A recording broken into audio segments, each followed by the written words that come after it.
Pasokan listrik di Banda Aceh dan Aceh Besar mengalami pemadaman bergilir hingga 3 malam berturut-turut dan kondisinya masih belum normal. Pemadaman bergilir berlangsung setiap 3 hari sekali dan membuat sejumlah pertokoan terpaksa tutup. Tak hanya itu, lampu di jembatan yang biasanya menerangi pengguna jalan pun padam. Hal ini membuat sebagian besar warga terganggu. Pemadaman listrik juga berdampak pada jaringan komunikasi yang mengakibatkan koneksi internet terputus.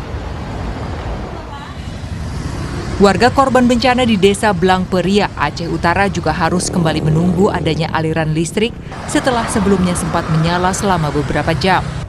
Warga berbondong-bondong ke sejumlah warung kopi dan SPBU yang memiliki genset untuk bisa mengisi daya baterai ponsel hingga mengakses internet. Ini dari pagi sampai sekarang belum hidup. Belum hidup. Jadi aktivitas di rumah bagaimana nih? Ya nggak bisa ngapa-ngapain. Untuk jaringan HP sendiri gimana? Nggak bisa juga. Nggak bisa. Jadi kalau harapnya ada lampu, biar bisa semua berkegiatan seperti biasa kan. Minta semua nggak bisa, air nggak bisa, masak nasi nggak bisa, cas HP, jaringan tuh nggak bisa. Kebutuhan akan pulihnya aliran listrik sangat mendesak. Tanpa aliran listrik, proses pemulihan pasca bencana semakin lambat dan membuat derita masyarakat bertambah. Tim Liputan Kompas TV. Dalam kunjungannya ke Aceh Tamiang, Presiden Prabowo Subianto meminta para pengungsi untuk bersabar karena pemerintah sedang berusaha mengatasi masalah di lapangan. Prabowo menyebut bahwa masih ada beberapa kepala keluarga yang belum mendapatkan aliran listrik. Pemerintah sedang bekerja keras, meski di lapangan sulit. Namun seluruhnya akan diupayakan maksimal. Prabowo juga berpesan untuk bersama-sama melindungi alam dan tidak menebang pohon sembarangan.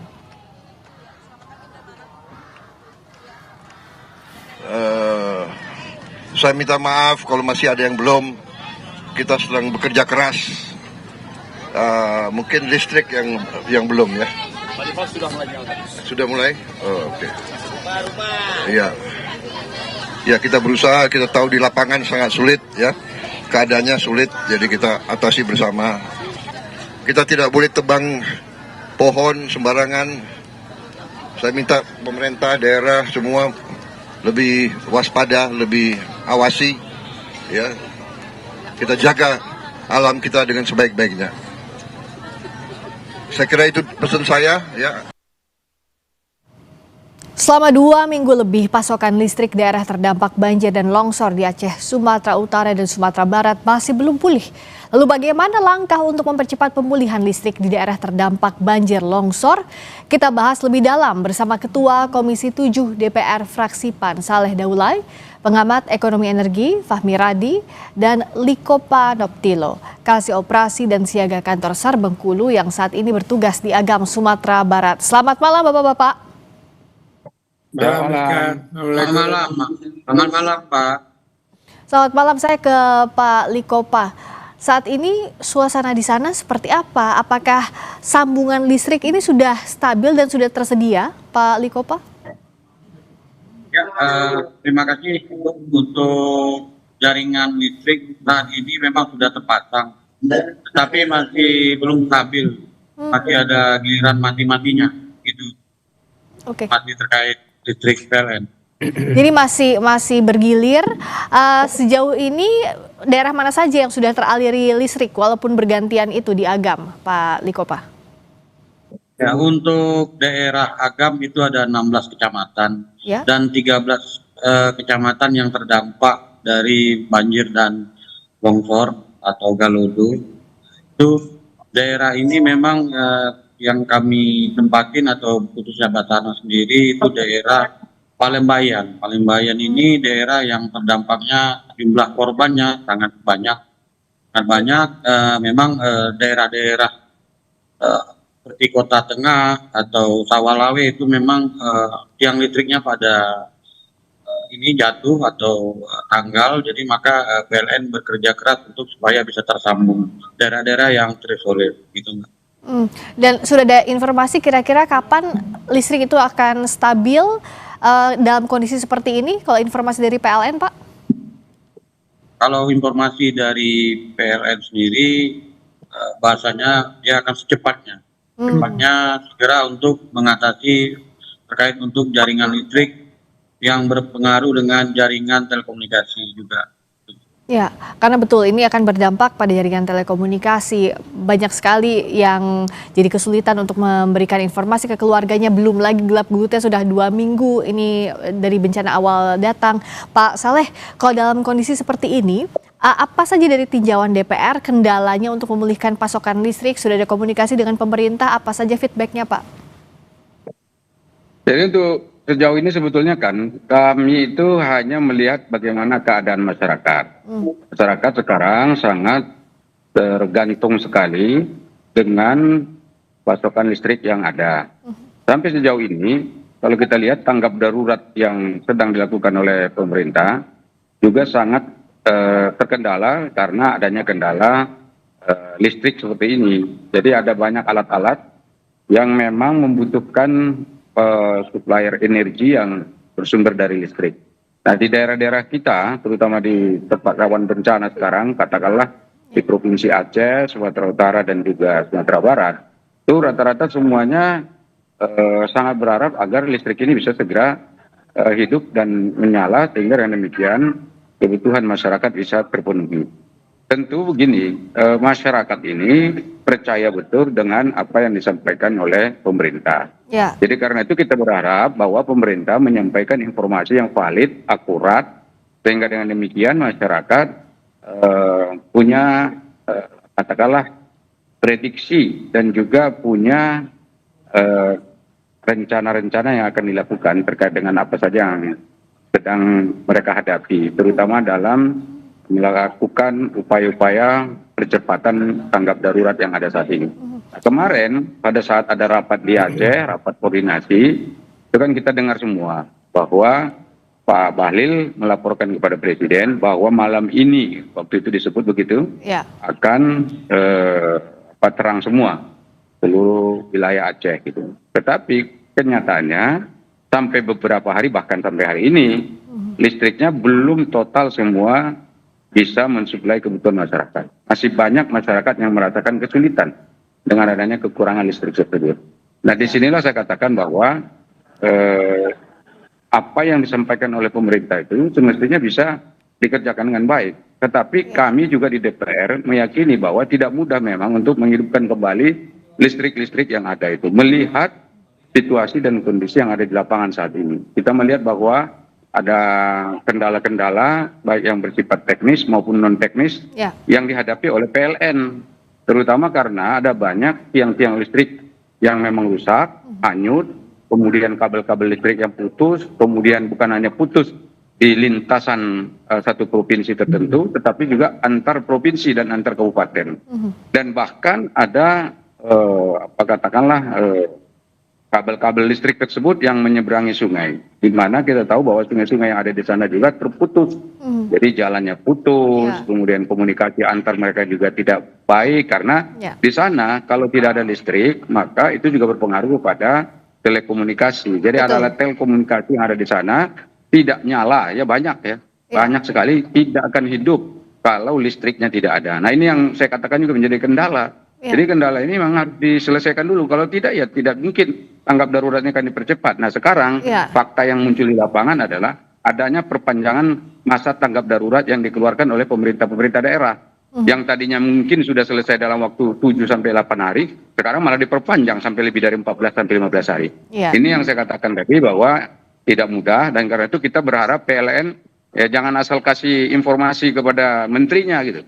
Jadi nanti menterinya bicara seperti ini ternyata tidak sesuai. Nanti masyarakat salah persepsi lagi. Mereka melihat apa yang terjadi di pemerintah malah justru dianggap tidak siap untuk menghadapi tanggap darurat seperti ini. Ini kesiapan ini itu masalah mentalitas. Kalau pemerintahnya saya dianggap tidak siap, maka masyarakatnya kan tidak siap. Ya, karena masyarakat bergantungnya pada pemerintah dalam masa tanggap darurat ini ya, Pak Saleh ya. Iya, karena memang kan faktanya bencana ini tidak mau disebut juga sebagai bencana nasional. Kalau dia tidak bencana nasional berarti tentu pemerintah mampu untuk mengatasi semua yang dibutuhkan. Nah sampai hari ini kebutuhan dasar manusia atau kebutuhan dasar masyarakat yang ada di sana tidak terpenuhi, yaitu kebutuhan dasar untuk memperoleh listrik. Ya. Itu kebutuhan dasar sekali gitu. Di era teknologi seperti sekarang, listrik itu satu hal yang sangat penting. Nah, soal Itu listrik menjadi ini. kita. Ya, soal listrik ini saya tanyakan ke Pak Fahmi. Sebenarnya dalam masa tanggap darurat bencana, ketersediaan energi terutama listrik ini kan sangat penting. Kalau sampai sekarang saja belum beres soal listrik, sebenarnya apa yang harus dilakukan lebih cepat lagi dan bagaimana melakukannya, Pak Fahmi? Iya, tadi kita sepakat bahwa listrik itu nyawa bagi kehidupan-kehidupan yang lain itu ya. Kalau listriknya mati, maka banyak nyawa yang mati juga. Tadi sudah kita sepakati itu ya. Nah, rakyat terdampak terutama di Aceh. Ini paling ada dua hal yang membuat mereka kecewa ya. Tadi Pak Saleh sudah menyampaikan bahwa klaim Bahlil sudah 93% nyala, ternyata tidak. Ya. Ini benar-benar Boleh, Pak. mematikan harapan ini. Nah, kemudian yang kedua, Ya, Pak, sama Kompas. secara teknis gitu ya, itu yang dilakukan PLN menurut saya tidak benar juga itu ya. Memang PLN itu fokus pada perbaikan tower energi Brandon di Langsa itu ya. Karena tower itulah yang menghubungkan backbone listrik Sumatera. Artinya kalau tower itu sudah diperbaiki maka akan menyala seluruh Sumatera. Tetapi tadi Pak Saleh mengatakan itu tidak mudah karena banyak hal yang rusak. Kemudian akses jalan menuju ke sana itu juga rusak, terputus itu ya. Kalau misalnya butuh pergantian tiang dan lain sebagainya itu tidak bisa sampai sana. Nah, mestinya sembari itu diperbaiki, maka digunakan dulu temporary itu ya. Saya kira PLN bisa mensuplai pakai genset di banyak tempat tadi. Tapi genset yang memiliki kan hanya beberapa SPBU tadi itu ya.